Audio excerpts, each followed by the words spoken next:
And for some perspective on all that's going on, we turn to Gearan, a White House correspondent for The Washington Post. Ann, good morning. Hi. First of all, how much confusion is there right now at the border about implementing the policy, and how much confusion is there in the White House about this policy?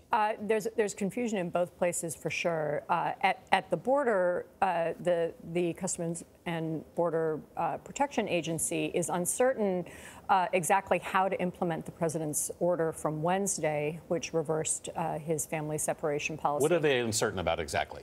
Well, they're uncertain about how to follow through without coming up against a federal law that says you can't detain children for more than 20 days. Mm-hmm. The president's order is unclear about what you're supposed to actually do when a family presents itself at the border.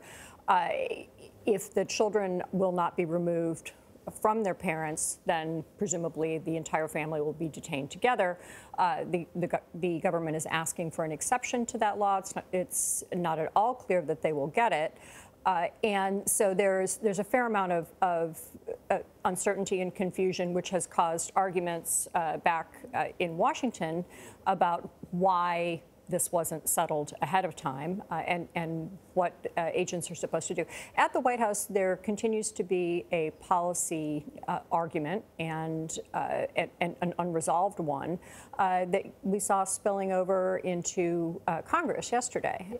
It's clear that there's not some big thought-out strategy Along those lines, the president even told Congress not to waste their time in a tweet. So now what type of uphill battle is that going to create for lawmakers trying to at least get a compromise bill on it? Makes it much harder. I mean, the president took an already difficult task in recruiting that moderates have in the House in recruiting enough votes to pass this measure next week and made it considerably harder. The president is telling the Republican Party to set aside immigration until after the midterms, which is something that moderates do not want to do. And they say that only plays into the hands of Democrats, who will make immigration and the confusion, those images, those sounds of children being separated from their parents, a potent issue in the midterms.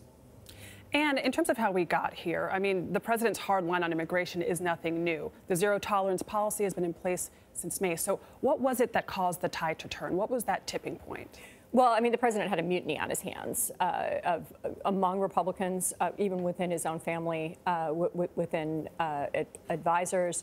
And he recognized by Wednesday that he needed to change this policy, or the pictures, the images, the visuals, the entire storyline that was turning against him was only going to get worse.